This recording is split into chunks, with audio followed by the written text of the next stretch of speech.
Voilà, bonjour à toutes et à tous. Alors voici une petite vidéo pour parler des scripts. Des scripts en hypnose, de l'utilité ou non de ceux-ci. Enfin, c'est surtout pour vous partager mon avis par rapport à ça, suite à tout un tas de discussions que j'ai pu avoir.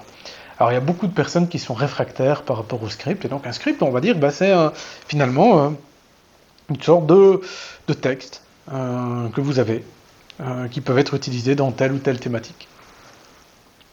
Alors, ben, je pense qu'il y a des questions à se poser par rapport au script, et des questions à soulever par rapport à ça. À savoir, quelle est l'utilisation que nous allons faire du script. C'est-à-dire qu'un script en soi, ben, c'est pas un problème. Y a des gens qui vont, j'ai envie de dire, incendier, qui vont probablement m'incendier en me disant, ben voilà, que c'est du travail de surface, ou que c'est n'importe quoi, ou c'est ne pas tenir compte des spécificités du client, du patient, peu importe. Et d'une certaine manière, je ne peux pas leur donner tort, dans le sens où bah, si on enregistre un texte et qu'on le lit uniquement de manière littérale, bah oui, c'est sûr, on n'adapte rien. Maintenant, un script, si on le prend comme un schéma en disant, bah, tiens, il y a telle étape, il y a telle étape, il y a telle étape, ben, en gros, bah, le script, en soi, c'est pas un problème. On va pouvoir l'adapter finalement à chaque patient, à chaque client. Et puis, dire que les scripts n'ont pas d'utilité, c'est un peu comme dire que ben, les fichiers audio n'ont aucune utilité, alors qu'un fichier audio plus scripté que ça, c'est pas possible. Et pourtant, il y a des fichiers audio, on peut faire de l'auto-hypnose avec des fichiers audio et ça marche très bien.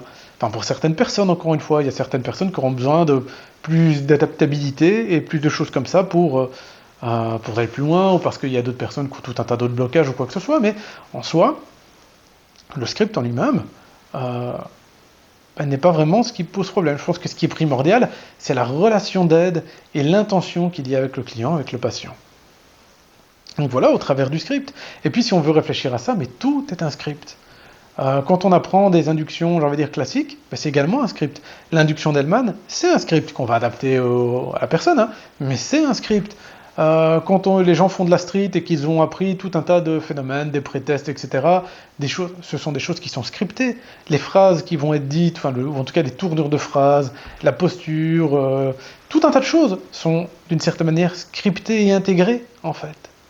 Donc, est-ce qu'intégrer un script, finalement, c'est une mauvaise chose? Ben, pas forcément. Moi, je sais que dans certaines situations, j'ai eu l'occasion d'en utiliser.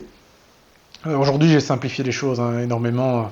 Je travaille avec le protocole Simpson, mais il y a 4-5 ans, je sais bien que, ne fût-ce que pour l'arrêt du tabac, je travaillais avec des scripts et ça fonctionnait bien. Donc, j'avais pas forcément besoin de me remettre en question sur certaines choses.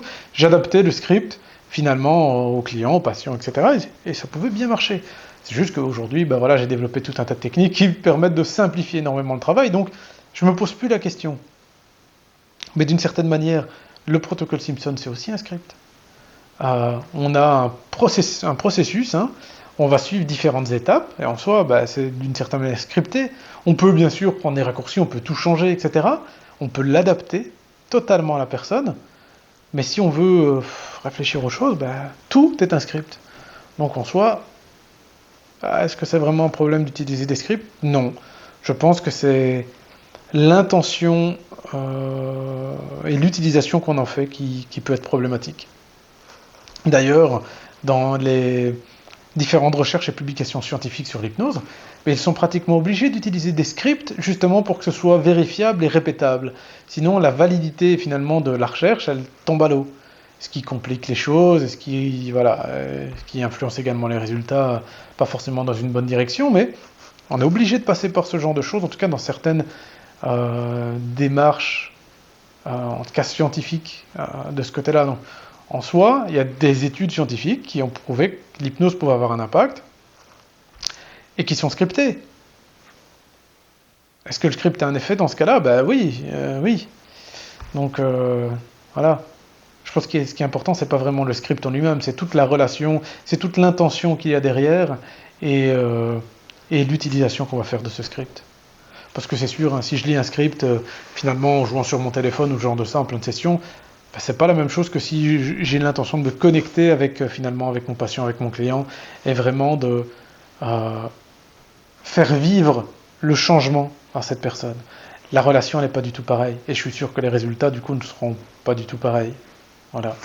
Enfin, je suis sûr, en tout cas, j'en ai la conviction. Mais voilà, ben donc, n'hésitez pas à donner votre avis, à partager, à commenter, etc. Voilà, passez une bonne journée.